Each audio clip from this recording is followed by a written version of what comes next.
welcome to the Vita Cast, episode 91. I am your host, Tyler Oltoff, and with me as usual, it's Kyle Wakeling. What's up, Kyle? Not a whole lot, Tyler. What's up with you? Not a whole lot either. Back from Seattle, and it feels good, and also sad at the same time that you weren't there. Yeah, I'm bummed too. Which, you know what reminds me, like, before we started this podcast? What? That's a great talking point.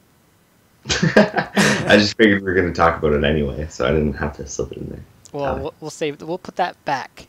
That's going to be in talking points, my PAX Prime experience, so everyone just relax. Quit yelling. We'll get there. All right. Anyways, this is the Vita Cast. We talk about the Vita.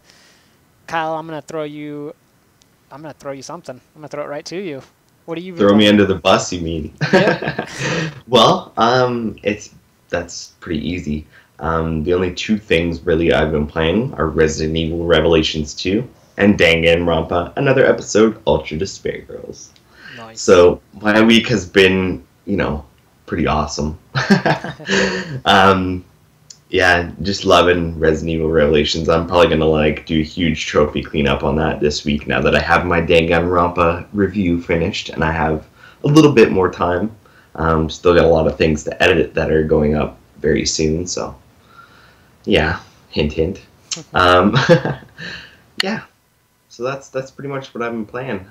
We'll talk a bit more about Danganronpa in the review bit, so I'll leave that for later, and we've covered Resident Evil, so back to you, Tyler. What have you been playing?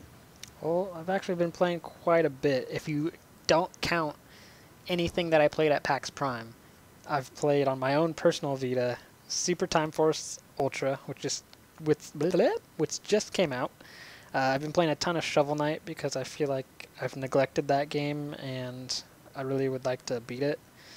So I think I'm towards the end. I'm not really sure. We'll find out if I actually am at the end when it gets to where I think I'm at. I have also done... last week I was saying how I started up Soul Sacrifice Delta and then didn't do anything. Well, this time I started it up and actually played 10 missions or whatever. So holy shit, Tyler. I know. I was doing pretty good. I was having fun. So I got that itch to play some more Soul Sacrifice Delta. So I think I'm going to play more of that soon. Also, of course, just like you, Resident Evil Revelations 2. Been playing a lot of that. And also, just like you, Danganronpa, another episode. I haven't beat it like you, though, unfortunately. I really want to, but it's taken a long time. I also played a little bit of Shoot Shimi, that weird fish shoot-'em-up game. It's actually pretty fun. I'm not the biggest fan of shmups, but this one's quite entertaining with its random item generation, so you could just have the craziest things happen to you each round, and the rounds are extremely quick, so you'll pick an item, and then that round will last 10 seconds, I think. Maybe even 5 seconds. I don't know. It's really short. And then you'll pick another item, and then that will last the exact same amount of time. So you're just constantly picking new items, and crazy stuff's always happening. So I was actually quite enjoying that game. I also played a tiny bit of Tales of Hearts R. Again, just like most of my games, I want to beat them. And Tales of Hearts R is one of those I want to beat. So I think that's about it. Like I said, PAX Prime, I'll talk about that later. So you'll hear what I played then. So anyways, that's all for me, so let's jump into the reviews from this week. I'll take the first one because the next one is something Kyle reviewed, so of course he needs to talk about it.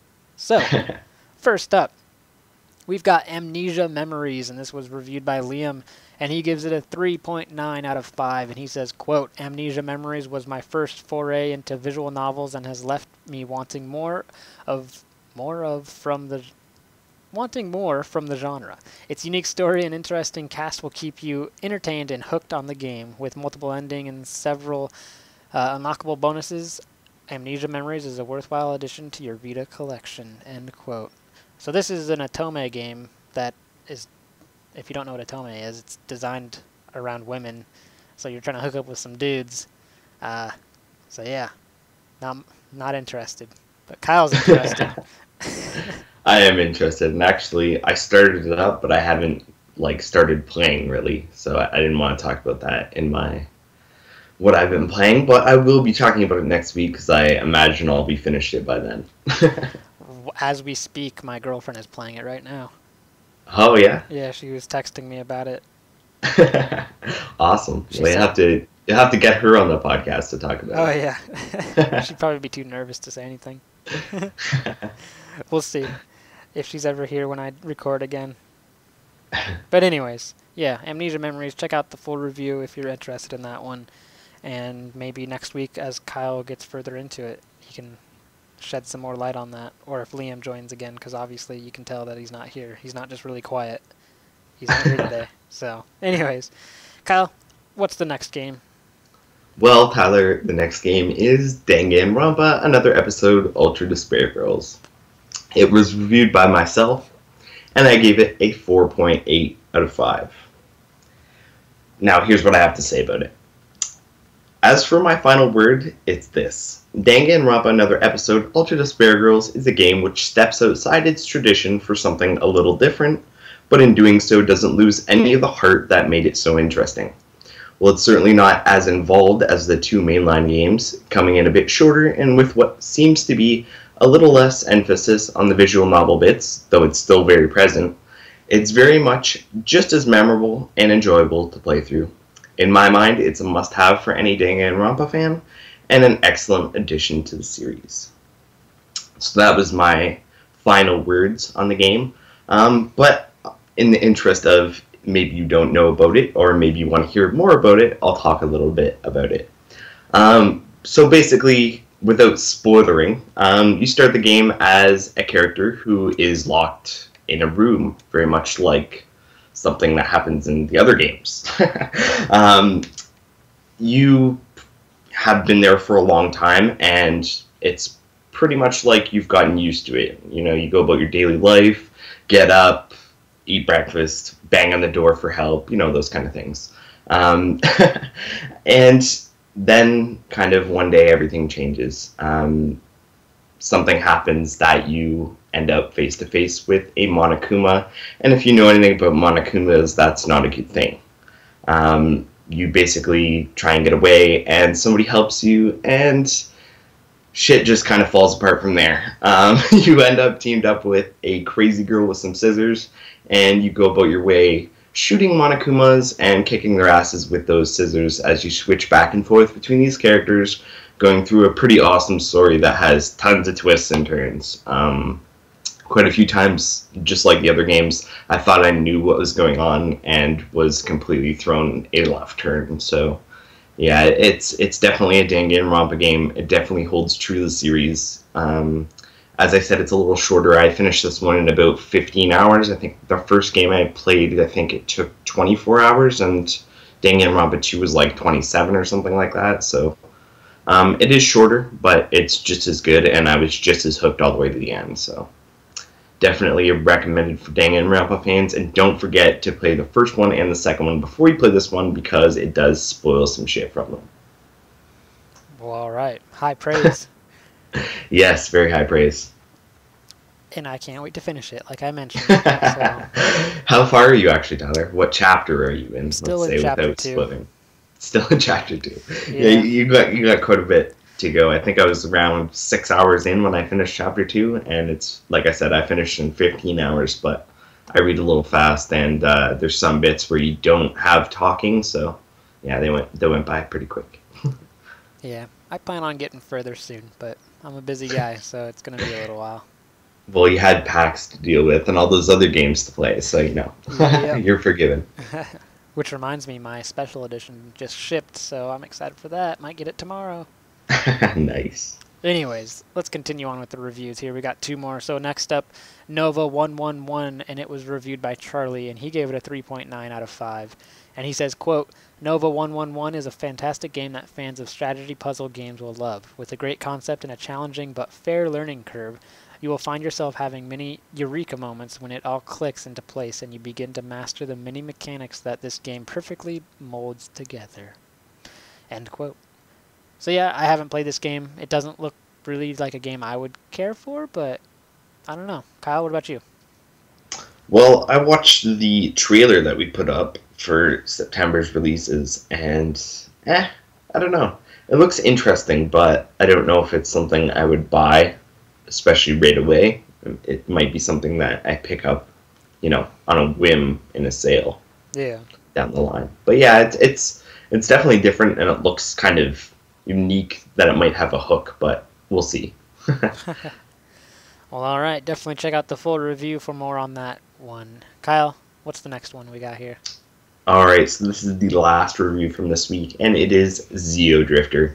It was reviewed by Brad, and he gave it a 2.5 out of 5, and he says, quote, Xeodrifter is a Metroid-inspired platformer that borrows heavily from other games to try and create something unique. However, the monotony of gameplay mixed with the lack of variety creates a game that is ultimately less than the sum of its parts. It might draw inspiration from several games, but rarely does it feel like those pieces come together in a fun and cohesive way. End quote. So it looks like, it's a Metroidvania that doesn't necessarily come together to make a good game. Looks like they've thrown a lot of elements into it that, might make people shy away, and Brad certainly didn't appreciate all the bullshit. I've heard a couple other people say, that they've liked it since they've played it, so, that's Brad's opinion. Obviously, other people have opinions. Maybe you should read the review and try it out for yourself, because you might like it, but I have no idea. What about you, Tyler? Yeah, I have no idea either. So I'm no help. Definitely check out the full review. So yeah, there you go. There's the reviews for this week. Let's jump into those new releases, and we've got quite a bit here. So first, we will give you your North American list, and we've got the recently reviewed by Kyle, Danganronpa, another episode, Ultra Despair Girls for $39.99. We've also got the Muppets Movie Adventures for $14.99, Nova 111 for $14.99. It is also $11.99 on PlayStation Plus. You've got Space Hulk for $34.99, Super Time Force Ultra $14.99 or free on PlayStation Plus, and you've got Xeodrifter for $9.99, which is also free on PlayStation Plus. Kyle, what are we getting in Europe? All right, well, Europe is getting Xeodrifter, which is €7.99, £6.49, or $11.95 Australian dollars. They've also got Super Time Force Ultra, which is €16.99, £13.99, or $25.95 in Australian dollars. And they've got Rugby World Cup 2015, which is out, I believe, on the 4th, and it is €39.99, £34.99, or $54.95 Australian dollars. And now I believe as well, at least the UK gets Danganronpa Friday as well. Yeah, so I'm not sure 100% about the rest of Europe, but I know for sure UK gets it. So yeah, that should be on there too, but those PlayStation blog people. Well, all right. So, Kyle, what are you going to pick up out of all of these? Well, I'm definitely going to be picking up all the PlayStation Plus freebies. So, Super Time Force Ultra, Xeodrifter, and the not mentioned but definitely present La Mulana EX. They all look kind of interesting to me enough that I might try them. So, we'll see. Definitely of the three, though, Super Time Force Ultra is the one that's caught my eye the most. Yeah. Just to say, I already have Danganronpa another episode, so I don't have to pick that up. Muppets Movie Adventures. I read Brad's review of that when it came out in Europe way back when, and yeah, not for me. And as we mentioned about Nova 111, that's going to be probably something down the road. As for Space Hulk, $34.99 is quite a bit for a game that I don't know quite a bit about. So, yeah, not right now. What about you, Tyler? Well, like you, I've already got Danganronpa, and I'm going to have it again because I'm getting the special edition, so I'll have the digital and the physical. The Muppets one, I'm just not the biggest Muppets fan, so I don't really care for it. It's not something I am really interested in. I already said what I said about Nova 111. Super Time Force Ultra, I already got it because it's free on Plus, and that game is hard. Get ready for some difficulty, Kyle. I am ready, Tyler. I watched the trailer and that bit with Shuhei Yoshida shooting like what the fucks and like other tweets at like an enemy, which sold me on the game. Well, all right. Good luck with that. I haven't met him yet, but I'm enjoying it. Enjoying it. It's just really hard. So, or I just am terrible at it. But anyways, Zeo Drifter. Yeah, I just don't care really too much about it. And yeah, Space Hulk. I don't really know much about it. I've watched a very short video on it, but $34.99 is so expensive. It just seems way too pricey. I don't know. Do we know anything about this game, Kyle? Well, we do know a little bit, Tyler. We know that Space Hulk storms onto the Vita September 1st, so it should be out already in North America, and I believe it's coming on the September 25th in Europe. It's a turn-based strategy game set in the Warhammer 40,000 universe, and is based on the popular board game of the same name. And you play as a Space Marine Terminator bound to reclaim their honor by defeating their infestation of Genostealers that have taken refuge aboard a giant derelict Space Hulk. Sounds, I don't know, interesting to say the least. I'll definitely be keeping my eye on it, but yeah, like even the screenshots we've seen looks like cinematics, so you can't really believe what you're seeing until you see some gameplay. And that's what I'm looking for the next couple days. Yeah. Yeah, I don't know. I can't get over the $34.99. Well, you never know. We've seen price drops and deals right away, so we'll have to see how well it sells at that price before we. Yeah. Yep. Anyways, yeah, there's your new releases, quite a bit from the week. So yeah. Let's jump into the news. And first up, we've got the original version of Tokyo Twilight Ghost Hunters was released in the West earlier this year, but Arc System Works have announced that they will be bringing a new version of the game to the Vita. Tokyo Twilight Ghost Hunters Daybreak Special Gigs will include a whole new episode, a revised battle system, as well as several others as yet unannounced features. There's no release date revealed as yet. Shizuka, a guest writer here on the Vita Lounge, reviewed the original version of the game earlier this year and said, quote, Tokyo Twilight Ghost Hunters is a nice addition to the Vita's library and is different from most games that are being released for the system lately. Just don't expect to be too impressed. Ghosts exist and middling games as well. End quote. So there you go. New game. Next up, Compile Heart has announced the release date for their upcoming Hyperdimension Neptunia vs. Sega Hard Girls crossover title. Hyperdimension Neptunia vs. Sega Hard Girls is set to release in Japan 3 months from now on November 26th. The regular version of the title will be priced at 6,800 yen plus tax on release, and the limited edition will be priced at 8,800 yen plus tax. That limited edition comes with the game, a girls' talk drama CD, a character artwork booklet, and a friends sticker. Pre-ordering will also secure you a mini soundtrack CD. As stated, Hyperdimension Neptunia vs. Sega Hard Girls releases in Japan on November 26th. Next up, P-Cube has announced that they'll be the ones bringing Earth Defense Force 2 to Europe. While the game was announced for North American release this fall by Exceed back near the end of May, it wasn't clear whether the game would make it to Europe, as there was nobody signed on to bring it to the region. Now there is. P-Cube has announced that Earth Defense Force 2 Invaders from Planet Space will be coming to European regions sometime in Q4 of this year, and it will be available both digital and physical formats. Here are some mentioned features in the press release. All the explosive, free-roaming action of Earth Defense Force in the palm of your hand. 3 character classes to choose from: the Agile Pale Wing, the hard-hitting Infantryman, and the that's a weird word I'm struggling on. Tactically Gifted Air Raider. Increase your firepower with a range of heavily armed vehicles and protect or lay waste to the fully destructible cities. Join up to 3 friends in local multiplayer or online co-op. So there you have it, folks. It was already announced for North America, released this fall, but now it's coming to Europe in Q4 as well. Games for everybody. I love how you fucked up tactically. Well, Teflon tactics over here, and you fucked up tactically. See, perfect, I think that's why I messed up, because I'm used to saying tactics, and then they add that cully, and it just threw me off. Apparently. That's my excuse, and I'm sticking to it. All right, moving on with the news.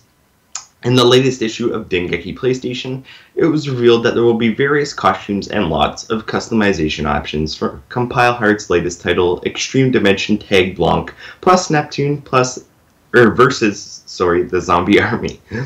Like the previous Neptunia games and its spin-off titles, the Zombie Army will boast numerous options for customization and costumes via DLC.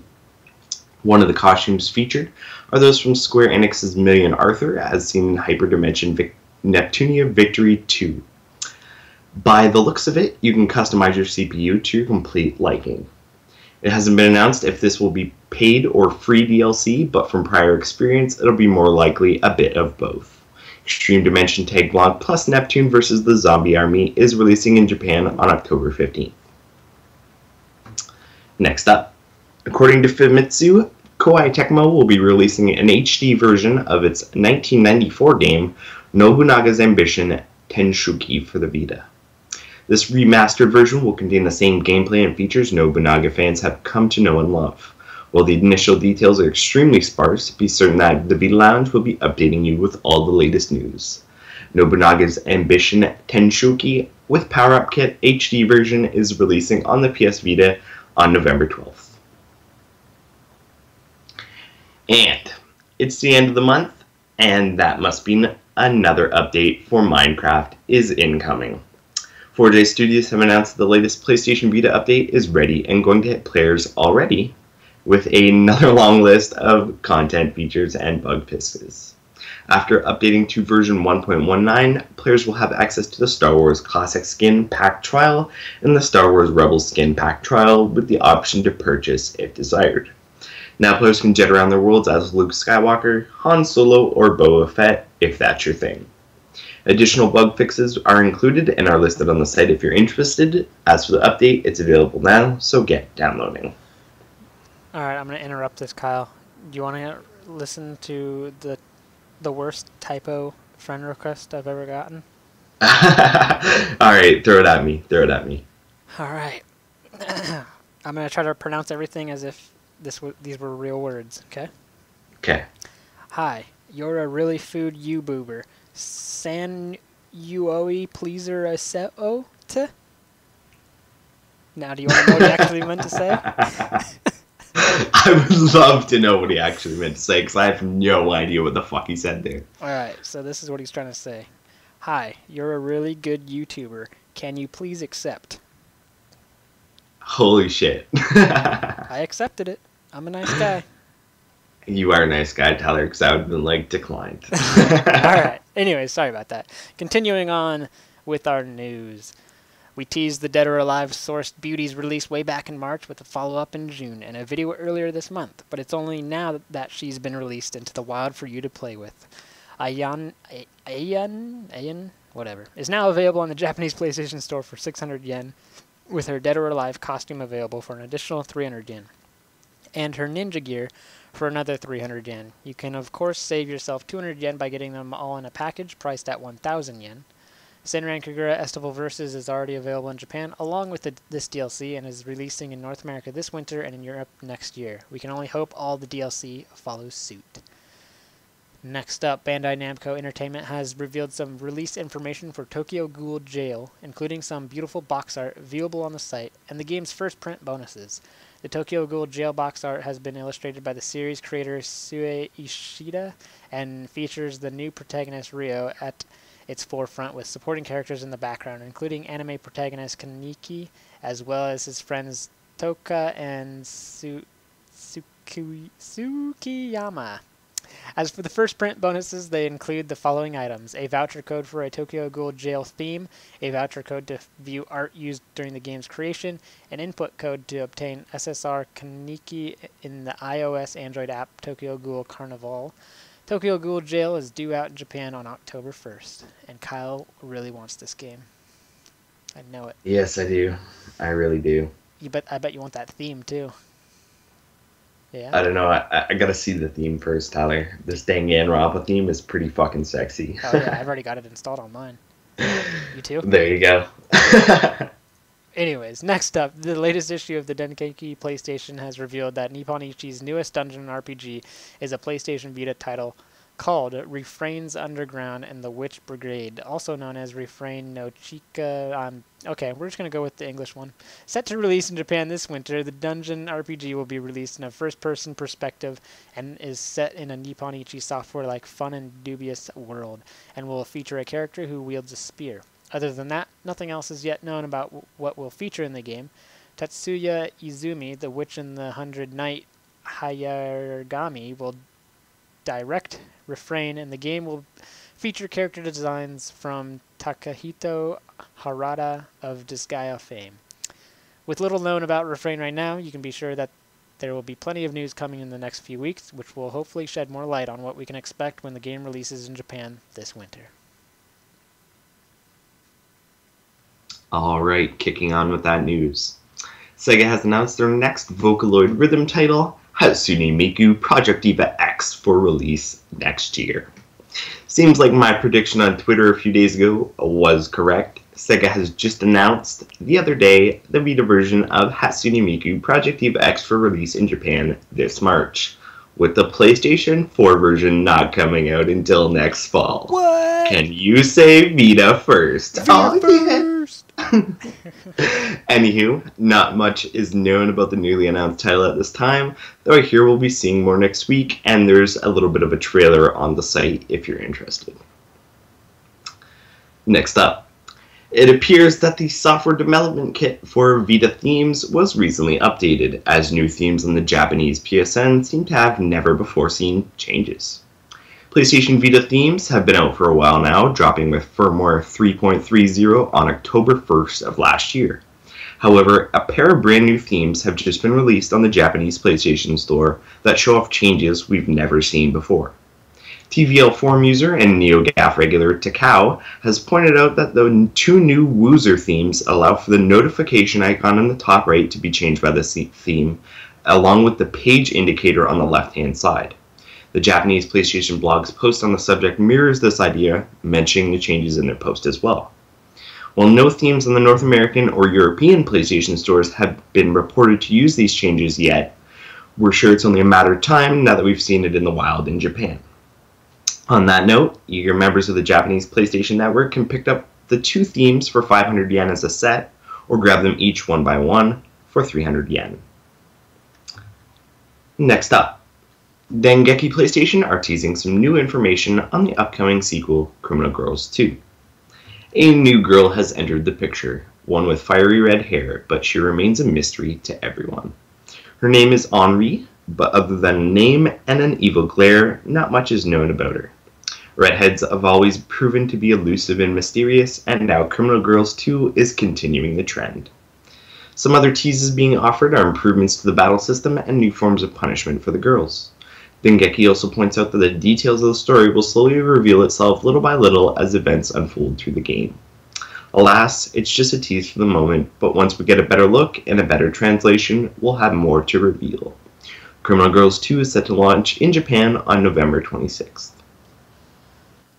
Alright, next up, Koei Tecmo has announced the release date for the recently revealed Dynasty Warriors title, featuring PlayStation Vita enhancements like touchscreen support, a cooperative ad hoc mode, cross-save and cross-play with the other PlayStation versions, and all the downloadable content released for the previous console versions. This isn't a vanilla release in the least. But the best news of all, it'll be dropping in Japan in less than 3 months. Dynasty Warriors 8 Empires has been announced for Japanese release on November 26th, priced at 5,800 yen for the physical version and 5,143 yen for the digital download. First print copies of the game will include voucher codes for Gua Jia and Guan Yinping, Cat Masamune date, and Tenko edit parts, so get it while it's hot. Do you have a perverted mind, Kyle? Do I? Yes, of course I do. Do you have 10,000 yen to burn? No. Well, if you did, Galgun Double Piece's latest DLC is for you! A whole wave of the standard costume DLC has been released that will give your girls a new look, but there are a few paid features that will make you raise an eyebrow. Starting at 1,000 yen, you can purchase the Angel's Cutting Board and Demon's Meat Buns. Alright. Which allows you to change the breast size of the girls. Huh. If you thought that was a bit weird, for a cool 10,000 yen, you can see through You can get see-through powers with the Pheromone Z item. It will allow you to see through all clothing when equipped and will practically be naked when using the Doki Doki Time feature. For the readers who have imported this game, is this DLC a must-buy? Galgun Double Piece is currently out in Japan and it has been announced that it will be localized. That said, there's no word if this DLC will make it to the West, and I highly doubt it. Yeah, I'm highly doubting it too, and if it did, it would be censored in some way. Yeah. Well, I guess if it's not that difficult to censor, money's money. Yeah, but then they couldn't charge, 10,000 yen for it because nobody would buy it. True. So it'd probably be like a censored version for like $5. Anyways, upcoming PlayStation Vita game Tokyo Xanadu is taking a page out of Akiba's Trip and the Yakuza series to take you on a trip to visit real-life Japanese stores and play various minigames. Dengeki PlayStation has revealed that players can visit real-life stores such as Animate Kotabukaya and Orion Shobo. In addition, you can also play mini-games such as skateboarding, Gate of Avalon, and a whack-a-mole game called Michi Panic and Magical Girl Magical Alyssa. It's also been revealed that Tokyo Xanadu will have 4 selectable difficulties that range from easy to nightmare. Each of these difficulties can be changed at any time for the exception of nightmare.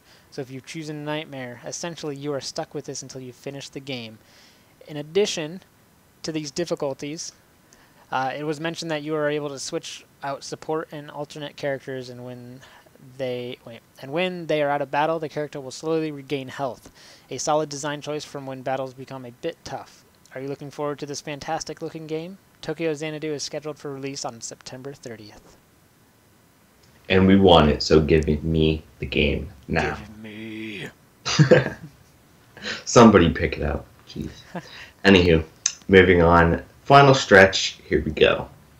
An aqua blue colored PlayStation Vita Slim has been announced for GameStop exclusive release in America. That's right, for the first time since the Assassin's Creed 3 Liberation bundles, you can grab a Vita that's not black in the US at a retail establishment.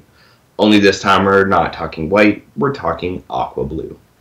This colorful new PlayStation Vita Slim PCH 2000 model can be yours for $199.99 US and is launching on November 6th according to GameStop.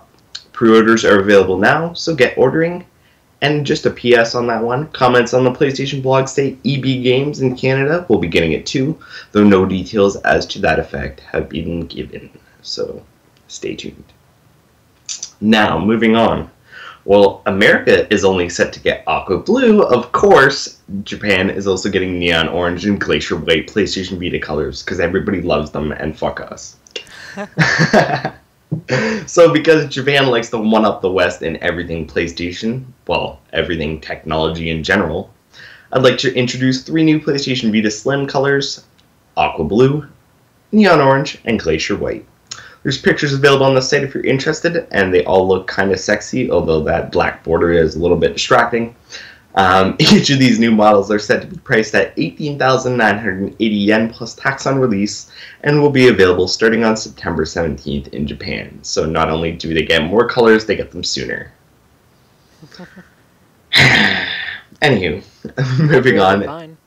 Yeah, of course you did, Tyler. Anywho, moving on to the last piece of news, and it's not good news. Well, it is, kind of. Anywho, Spike Chunsoft looks to be doing what Gus did just a few weeks ago, delaying some games to up the polish. Yes, unfortunately, we're back here again, announcing PlayStation Vita game delays, but the good news is they're minor this time, and both delays push the titles less than a month farther down the line than they were. Here's the details. So Grand Kingdom has had its release date pushed from October 22nd to 4 weeks later on November 19th. And Exist Archive, The Other Side of the Sky, has had its release date pushed from the previously announced November 26th date to 3 weeks later on December 17th. Both titles were delayed for the purposes of improving the quality pre-release, that polish I mentioned in the introduction there, and will now be released on those new dates listed. So at least it's delayed for a good reason and not too long. And that's the news, Tyler. All right. Yay.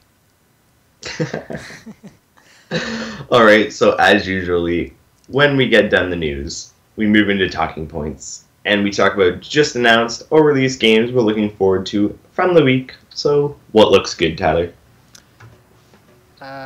Someone sent me a message asking who I am, but anyways, that's weird. Anyways, I don't know why you're messaging me telling me that. Anyways, what looks exciting? You know, I still need to watch the anime, but Tokyo Ghoul Jail, if that gets announced over here, I'll probably force myself to watch the anime. And Tyler, you just, like, as soon as we're done this podcast, you should just go watch the anime. I'm a busy If guy. you watched the first, like, 2 episodes, you'd be so hooked that you'd watch the rest of it before you were doing anything else. Yeah, I'm just. It's one of those Sword Art Online kind of, like, hooks you till it's done, only it's not like Sword Art Online at all. I'll get to it. Do it, Tyler. Do it.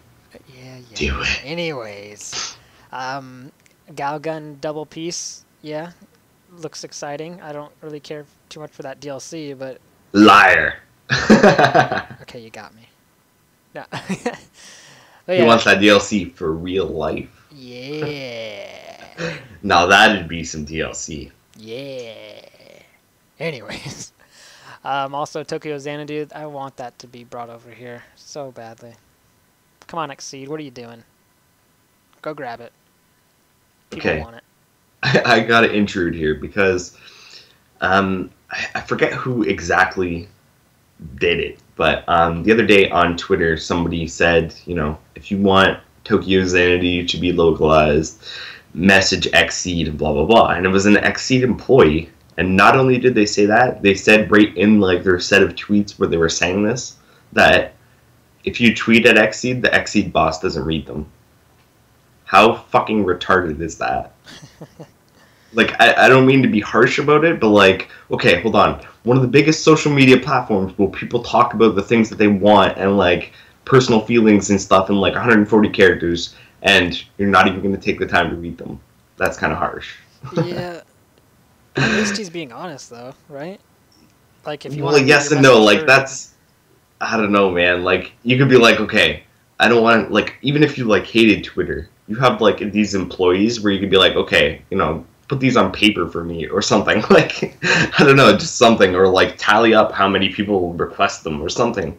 And it's just kind of ridiculous that they don't even, it's almost like it doesn't even exist, so why are you posting on it? Yeah, I don't know. I don't know. Backwards stuff. Anywho, go on. Well, Sorry for intruding. No, it's alright. You make a valid point. But anyways, we continue on. What else here? I don't really see anything else within the news, but I'm excited for that aqua blue PlayStation Vita. My girlfriend really doesn't want me to get it, though. Well, I should buy her an aqua blue PlayStation Vita. She's already got a Vita. Yeah, but now she wants an aqua blue one because girls are like fashion trendy or whatever the hell. Wow. Like, I got up, turned my computer on, and she was laying in my bed, and I saw the news, and I was like, I like slowly turned the chair, like that just awkward slow turn, and like, how mad would you be if I got another Vita? And she just gave me the death look, and started laying out stupid facts, and I was like, facts? What are these? So I sounds like you, Tyler. So then today I went and pre-ordered it. She has Good no job. idea. Hey, blue's my favorite color. I have a capture Vita that's blue. I'm gonna have a regular Vita that's blue. So what you're saying, Tyler, is you don't have enough blue on your Vita. That's right. That is very right. Oh Lord. They're both very different too. Like, I like how my 1000 capture Vita, like the buttons are all black, whereas this newer one, the buttons are clear, so they kind of have. Wait, now I gotta go back to it because now I'm gonna probably say something that's wrong, and then people are like, "That's totally wrong, Tyler. You're just making stuff up now." Everything you say is wrong, Tyler. Now it doesn't want to load. Come on, load site. I'm on the spot. That's me. I turned the site off. You probably did, because it is not loading at all. Well, all right then. I guess I won't talk about the fact. Oh, there we go. Yeah, the buttons are clear, so they look blue because of the blue background. So I don't know. It's different. It's very different. But anyways, yeah, I'm excited for that. What about you, Kyle? Well, yeah, the stuff in the news, there wasn't a whole lot that we talked about this week that was from stuff I'm particularly looking forward to. That Ayane DLC for Senran and Kagura Estival Versus, I hope that comes over when that does, because I got all the DLC for the first Senran and Kagura game, so I assume I'll probably be getting all the DLC for that one too. What else? Project Diva X. I'm still yet to play the second Project Diva game on Vita, but I'll probably end up getting to that and bring on more Miku. I'm down for that. What else? What else? Galgun. Yeah, I'm definitely interested in that. I don't think I'd pay for that DLC if it's 10,000 yen because that's like $100. That's fucking ridiculous. That is pretty pricey. Yeah, not gonna happen. And what else? There was another one. Oh, what you mentioned, Tokyo Xanadu. That's another one. And Tokyo Ghoul Jail as well. So a lot of stuff that we talked about before, basically. Yeah, just reiterating, I'm still looking forward to them and hope they come over if they aren't yet. Yeah, it's quite a bit for us to play, and that's just mentioning stuff within the news that we talked about. There's so much stuff coming that... Oh yeah, there's a lot of stuff that, yeah, we don't even talk about in the news every week. There's, it seems like every month there's so many games that I want that I'm getting behind in both things that I get and things that I haven't bought yet. So it's like a double backlog. It's fucking ridiculous. It's a lot of fun. Moving on with those talking points, Tyler, I'm going to kick it back to you so you can talk about the awesome things that happened to you at PAX Prime when my loser ass wasn't there. Yeah, way to go, Kyle. But anyways, yes, I went to PAX Prime this past weekend, and if you don't know what PAX Prime is, it's an event mainly for gaming, and just think of it kind of like E3 or Gamescom with no press conference. You can play tons of games, lots of games are demoed, and there's just a ton of stuff going on. And yeah, so I went to that, and I was a little disappointed at first because right as I walked through the door and went into the Sony or the PlayStation area, they had absolutely no Vitas. Nothing. And I was like, wow, this is going to be a shit PAX. Because last year and the year before that, they had a ton of Vitas. They had just right in the very middle of their booth, Vitas all lined up. So not seeing a single one was it hurt a little bit. But anyways, that didn't mean there wasn't stuff to play. So I ended up getting a few appointments with some developers and just stumbling across what was on the floor and being like, oh, wait a minute, that's coming to the Vita. I'm going to play this. So if the site would load for me and I could actually get to the impressions article I did, because the site does not want to load anything for me right now, I could get more... Damn it, Tyler, make me do work over here. Nothing's loading. It's just sitting here. Anyways, I'll just bullshit for a little bit because I can remember stuff in heart. So yeah, I played Y2K. That's one of the games I played, and it's a lot of fun and very weird, but it's a lot of fun. It's an RPG, a JRPG style game set in the 1990s. It's extremely colorful. Like the graphic design of this game is just super colorful. I really enjoy it. It kind of reminds me, like, slightly of Tearaway, but not. Like, everything looks somewhat papery, but not. It's kind of hard to explain, but there's tons of screenshots and there's trailers too if you want to check that out to get the idea of what I'm talking about. But I don't know, it's just a lot of fun, and the way they have you fighting the enemies are pretty unique. Like, if you think of like a turn-based game like Final Fantasy or something, and you hit attack and then you see your dude jump across the screen with his giant sword and he slashes the enemy and then he jumps back. That's it. This game, you have to play like little mini games with each ability you use, and that counts for like healing items. Actually, I don't know about items. I don't think I had any items, but if you like do a healing spell, you have to do a little mini game. If you want to do a basic attack, you have to do a little mini game. Now that can kind of sound annoying, but each little mini game is fun. And one of the ones that I played a lot of was basically you have like a turntable with a record on it going around, and every time your needle on the record passes a colored portion of the record, you tap X and it will increase your damage or combo. And if you hit the red portion of it, it will spin around again, so you get another chance to continue your attack. So it makes it very interesting, and it also makes it not just let me hit X to attack and watch my dude attack and then watch them attack and then watch my dude attack, and just keep going back and forth. So definitely check that game out if you're interested, and I have a lot more written here on my impressions if you'd like to get a little bit more out of that. Next up, I played Moon Hunters. I'm going to try to go somewhat quick with these because there's quite a few games here, but Moon Hunters, it was a Kickstarter game. Yeah, it was a Kickstarter game that got backed and had a Vita stretch goal, and it hit it, obviously.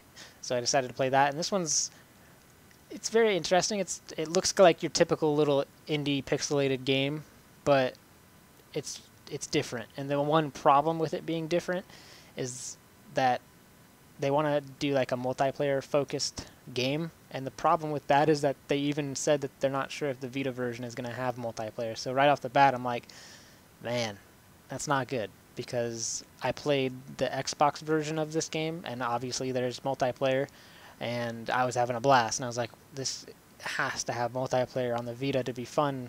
I guess not has to, but I can't see it being different, or I can see it being a lot different if it doesn't have multiplayer, because everything I did was focused around decisions within the party.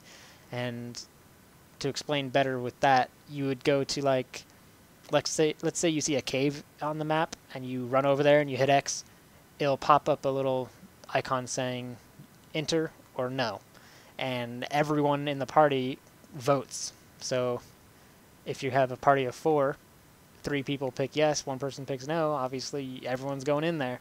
And if it's a tie, then I can't remember what he said, how they decide a tie. I think it has to do with someone's influence, so whoever has the stronger influence will be the deciding vote. So I don't really know how you determine that, but of course it was a short little demo, so I'm sure there's a lot of stuff they have to figure out and whatnot. But yeah, that's a fun game. I just hope that the Vita version has multiplayer. So again, check out the site for a lot more info on Moon Hunters. Next up, I played Drive, Drive, Drive. Now this game has not been announced yet, but we're allowed to talk about it, which is pretty sweet. So this game is extremely hard to explain, so I'm just going to read what their press release is and go from there. So this is quoting their press release. Let us try to explain how this brain-melting idea works. You must race and manage multiple tracks at the same time. You are able to switch between the different tracks of a race at any time you like. When you switch away from a track, a computer racer takes over driving on that track for you. Unfortunately, the computer racers aren't what you'd call competent.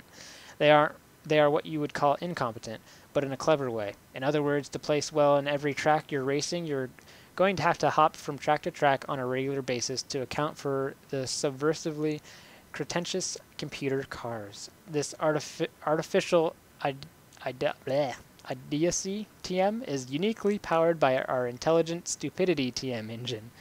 Drive, Drive, Drive. It's a game about strategy and dumb computer drivers and track management. So, end quote.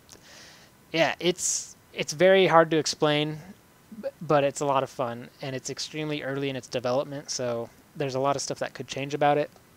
But basically, it's a racing game. You got a couple tracks, and there's races going on simultaneously on each track, and you have your own racer on each of them. So just like any other racer, you start off at the beginning, and you just start racing, and as soon as you get in a good position, like preferably first place, you switch to another track, and you get that guy to first place, and then you switch to another track, and you get that dude in first place.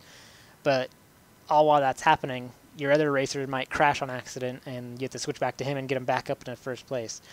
So it's a lot of management, but it's a lot of fun, and there's also going to be like a track customization, and the developer was saying that he wanted to make it to where you can upload your tracks to the game. That way you can, just like Little Big Planet, all those create, share, play style games, you'd be able to create, share, and play. And it's going to have multiplayer and whatnot. It just looks really interesting. So definitely check out the post for more on that one. And this one, Kyle's excited for. It's Valhalla Cyberpunk bartending action. Aw, yeah. And it's pretty fun. It's a visual novel, but it's a weird take on a visual novel. You are a bartender, and to determine how your story is going to be played out, you have to make drinks for your customers, and determine, like, whatever drink you make them determines how the progression of the story will go. So, like, let's say you have a customer and she's like, make me something that will get me drunk. You could literally make whatever you want, and depending on what you pick is going to change what that character's dialogue for the rest of that interaction will be. So most likely everyone's story is going to be completely different. So that's extremely exciting, and I love that type of game, and I'm a big fan of visual novels, so this one takes a different twist on that style and makes it quite interesting. So I only got to play one character, like not like the entire progression of that character, but like just one interaction scene. It was pretty long, but it just gave you a basic idea of this character and how the game works. But there's still quite a lot more to the game, because the developer was telling me there's also, the developer was telling me also that there's you've got like this apartment that you have to take care of, and you can also decorate it, and if you're not pleasing your customers, you won't be making enough money to support your rent. So there's other aspects to the game than just listening to someone talk and then serving them drinks. So yeah, it was quite interesting. I definitely suggest reading the full gist of that impressions for more on that one. We're almost done here. I got a couple more. So next up is Hyperlight Drifter. And I didn't really know too much about this game other than what I saw in the trailer way back when. I don't remember where they showed this. Was this... I think it might have been Gamescom. I can't remember. Do you know? I can't remember if it was Gamescom or E3, but it was one of those big ones, I'm pretty sure.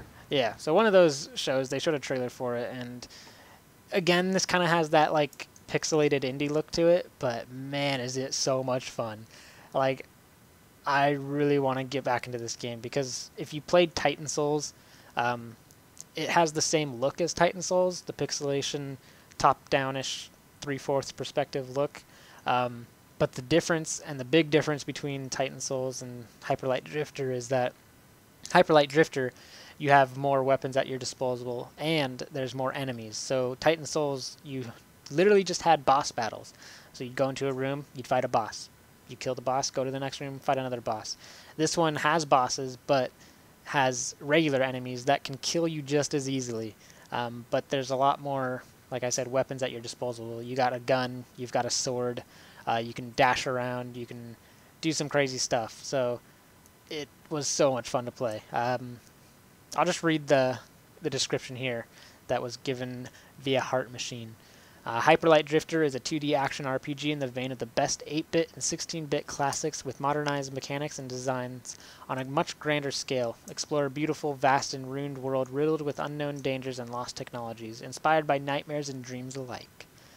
So yeah, this was actually a game I wasn't expecting to be at PAX, because I had no idea it was at PAX, but when I was walking through the Indie Mega booth, I just glanced over and was like, oh hey! And I just waited in line and just chilled and watched people play, and then hopped on when I got a chance. And I didn't want to put it down, but there was a line forming behind me as I was playing and trying to destroy a boss, and I failed a lot trying to kill the boss, and I was like, okay, I'll stop being lame and pass the controller on.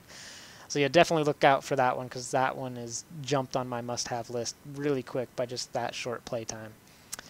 So next up, we've got Assault Android Cactus, and this one is I wouldn't say it's similar to Helldivers. It's the same gameplay mechanics. So it's a twin stick shooter. But obviously you're not on an alien planet with bugs and stuff. This one's, you play as girl androids that are destroying robots. But yeah, it was a lot of fun. The only problem, just like Moon Hunters, is that it seems like the multiplayer is the way to go. The only difference with this one is that it seems like you'd be okay, like having an okay experience by playing single player. Uh, and I'm just saying that because it's not heavily focused around multiplayer, but it still seems like it's needed.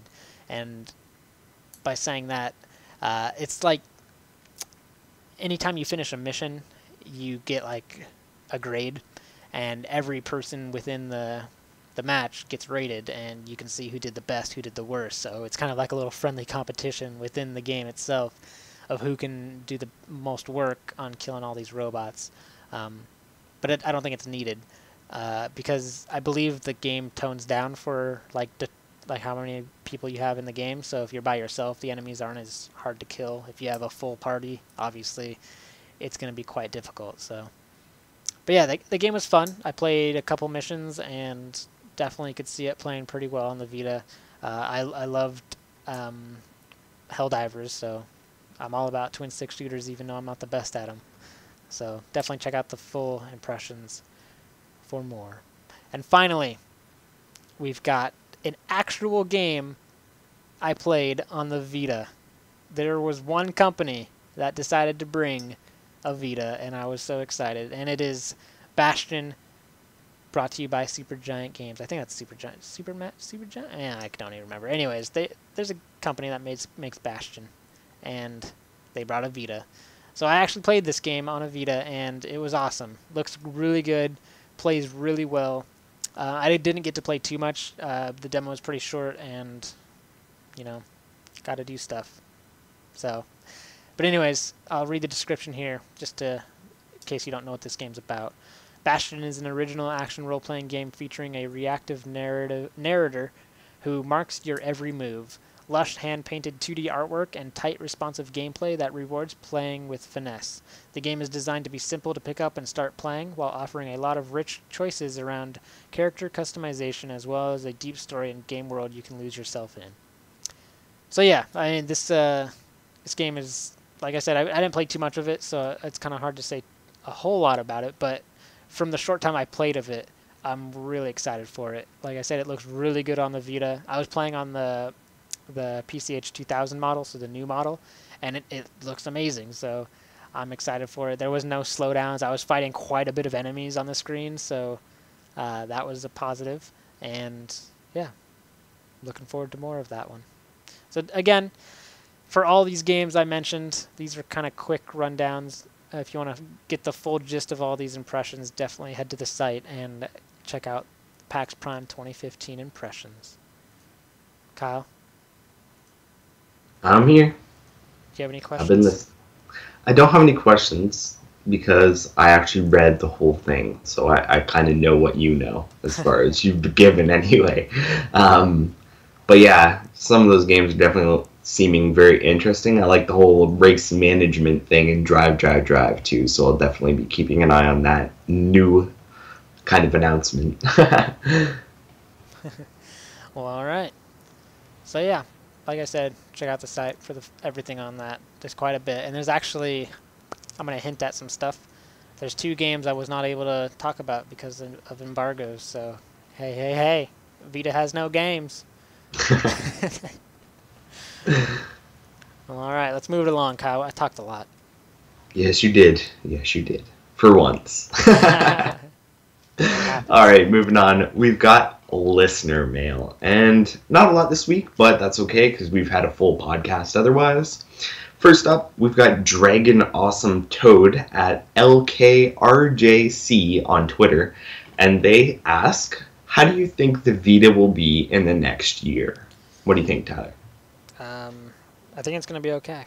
You know, there's, like we've mentioned, there's so much coming that we're excited for, and to the outside world, it's going to seem like a dying console like it is all the time, but to us in the know, there's just so much to play, so I'm excited for the future and next year. Oh my god, there's so many stuff.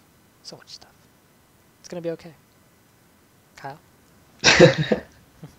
I agree with you.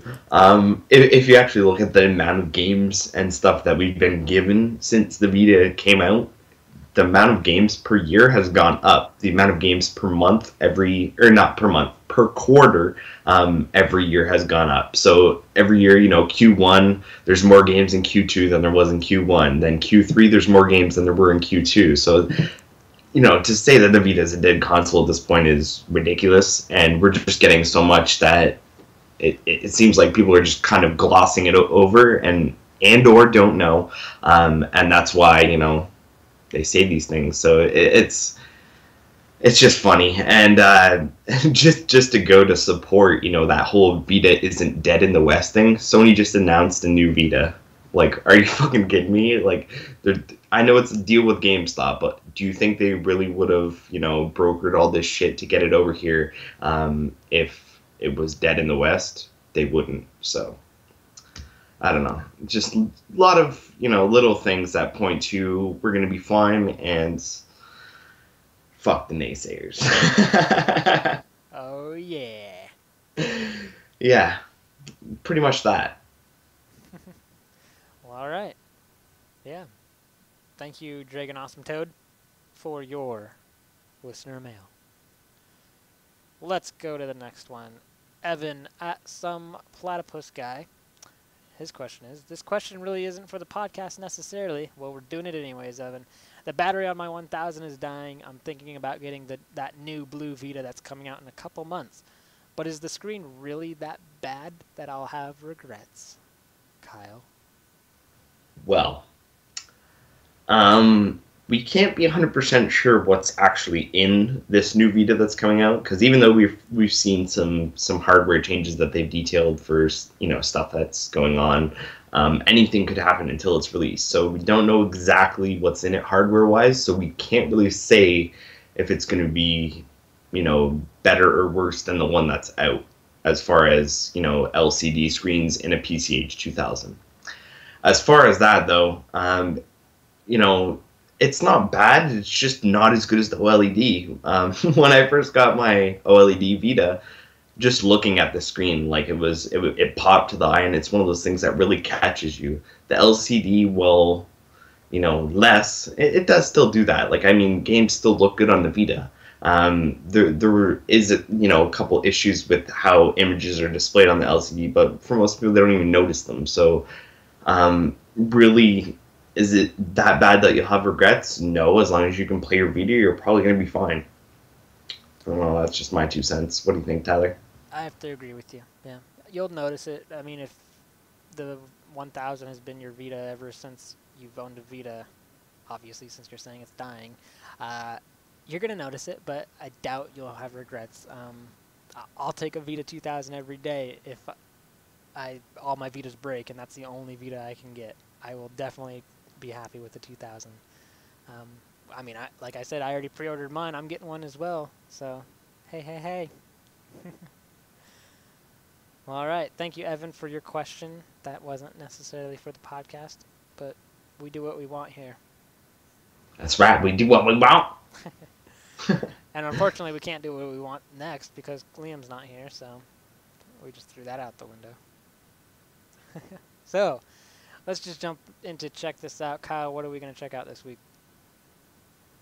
Well, in honor of my review this week, and because you actually kind of have to play them before you play Danganronpa Another Episode Ultra Despair Growth, I recommend that you get Danganronpa Trigger Happy Havoc and Danganronpa 2 Goodbye Despair. They are $39.99 in North America still on the digital store, so if you can find, used copies or, cheaper copies in a store, that's probably the better idea. That said, they are worth the $39.99, so if you're a digital man, bite the bullet, because these are some awesome games. And if you like visual novels, mysteries, or just stories that are awesome and you never know what's going to happen, Danganronpa is the game for you. Do it. There you go. Oh, and there's Danganronpa theme free, so get that too. Do it. Well, all right. I think that's all we've got for this week, Kyle, isn't it? It is, Tyler. So let's jump on out of here. Sound good? Sounds like a plan. Good man. Too bad your name's not Stan. Too bad your name's not Stan. Oh, shut up. I'm going to go play Dan Gam. Ooh. Now you're just rhyming for no reason, Tyler. Hey, what's the plan? No. Oh, come on, man. No. Just no. Just kick it to the end. Should I put it in the can?